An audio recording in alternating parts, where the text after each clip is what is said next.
अस्सलामु अलैकुम वरहमतुल्लाहि वबरकातुहू। दोस्तों, मैं हूं आपका भाई हाफिज़ गुलाम मुस्तफ़ा सऊदी अरब से।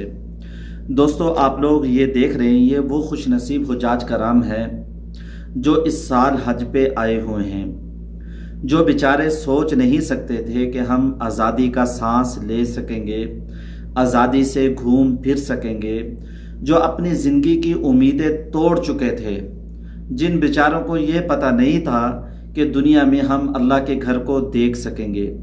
अगर हम ये कहें कि खुश नसीब ये हुज्जाज कराम हैं, आप लोग इसके बारे में बताइएगा, क्या वाकई ये खुश नसीब हैं? क्या इनकी खुश नसीबी इससे बढ़कर ये है कि एक वक़्त के अंदर ये बेचारे इस इंतज़ार में थे कि कभी हमें मौत आए, आज हम जालिम के जुल्म से बच जाएं, आज हमें टॉर्चर न किया जाए, आज का दिन हमारा आसानी के साथ गुजर जाए। दोस्तों, आज ये वो हुज्जाज कराम यहाँ पे मौजूद हैं जिनके आंसू थम नहीं रहे, अपने मुश्किल को हल करने वाले खालिक के सामने मौजूद हैं, जिनके आंसू मुसलसल बह रहे हैं। दोस्तों, इनमें से बाज़ के हाथ कटे हुए हैं, बाज़ के पाँव कटे हुए हैं, बाज़ की आंखें नहीं हैं, बाज़ को अंदरूनी चोटें लगी हुई हैं। अल्लाह के घर के सामने ये खड़े हैं। दोस्तों, हम अल्लाह की हज़ारों नेमतों को लेकर भी अल्लाह की नाशुक्रियाँ करते हैं। ये बात मैंने इसलिए कही, दोस्तों, हमारे पिछले साल भी बहुत सारे हुज्जाज कराम जो सरकारी हज स्कीम से आए थे, यहाँ उनके लिए बेहतरीन इंतज़ामात किए गए। अब वो छोटी छोटी चीज़ों की वजह से यहाँ परेशान हो रहे हैं और लड़ रहे हैं, झगड़ रहे हैं, हुकूमत को बुरा भला कह रहे हैं और कह रहे हैं कि यहाँ का इंतज़ाम अच्छा नहीं है। दोस्तों, ये कितनी बड़ी नाशुक्री है, अल्लाह को नाराज़ करने वाले ये आमाल हैं। दोस्तों, बहुत सारे हुज्जाज कराम ये कह रहे हैं हमें अंडे दिए जा रहे हैं। अंडा तो मैंने ज़िंदगी में कभी नाश्ते में खाया ही नहीं। बाज़ कह रहे हैं हमें कबाब दिए गए, कबाब से मेरा पेट ख़राब हो गया।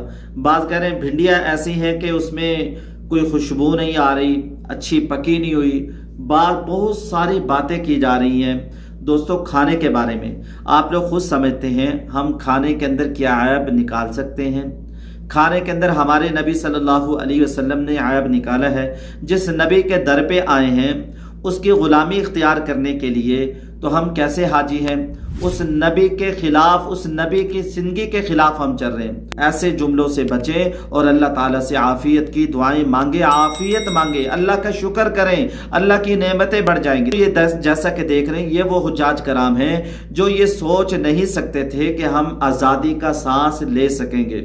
रोज़ाना बेचारे इस फिक्र के अंदर होते थे, आज किस तरीके से हम जालिम के टॉर्चर से बच जाएं, आज का दिन हमारा आफ़ियत के साथ गुजर जाए, आज के दिन में हम आसानी का सांस ले लें। रोज़ाना इन पे जुल्म ढाया जाता, रोज़ाना इनको तकलीफ़ें दी जाती। दोस्तों, ऐसे हुज्जाज कराम भी होंगे जिन्होंने उस ज़माने के अंदर अल्लाह ताला से दुआ की होगी, या अल्लाह तो यहाँ से हमें निकाल, हम तेरे घर का दीदार करेंगे। बताया जा रहा है कि कोई 20 साल से, कोई 10 साल से बशारुल असद की जेल के अंदर मौजूद और उसके जुल्म को सह रहा था, उसके जुल्म को बर्दाश्त कर रहा था। दोस्तों, जब ये लोग आज़ाद हुए हैं, ये वहाँ से जब बाहर निकले, ये देखें, ये वीडियो के अंदर आप लोग देख सकते हैं, तो ये लोगों से कह रहे थे क्या हो गया, ये क्या हो रहा है, हम कहाँ जा रहे हैं। इनको यकीन नहीं आ रहा था, इनका ये गुमान नहीं था कि हम यहाँ से बाहर निकल सकेंगे। ये ज़िंदगी की उम्मीदें तोड़ चुके थे और अल्लाह ताला पर ही सहारा करके बैठे हुए थे। जो अल्लाह पर तवक्कुल करता है और मुश्किलात को बर्दाश्त करता है, अल्लाह उसके लिए आसानियाँ ज़रूर करते हैं। दोस्तों, एक वक़्त आया, अल्लाह ताला ने बशारुल असद के जुल्म से इनको निकाला और अल्लाह ताला ने अपने पास बुलाया, जो मुश्किलात को हल करने वाला है, जो मुसीबतों को दूर करने वाला है। कौन जानता है अल्लाह ताला किसका हज कबूल करे और किसके सदके से सबका हज कबूल हो जाए। दोस्तों, आखिरी बात अर्ज करूंगा, जो लोग इस साल हज से रह गए हैं, हम उनके लिए दुआएं करें, अल्लाह ताला उनके लिए आसानी वाला मामला करे और अल्लाह ताला हमें भी अपने शुक्रगुजार बंदों में से बना ले। शैतान ने अल्लाह ताला से कहा था, आप अपने बंदों में से अक्सर को शुक्रगुजार नहीं पाओगे। जो अल्लाह की नेमतें हमारे पास मौजूद है ना, नाशुक्री से वो सारी छिन जाती है। किसी समझदार ने कहा कि अगर तुम चाहते हो अल्लाह की नेमतें तुम पर ज्यादा हो जाएं तो शुक्र करना शुरू कर दो।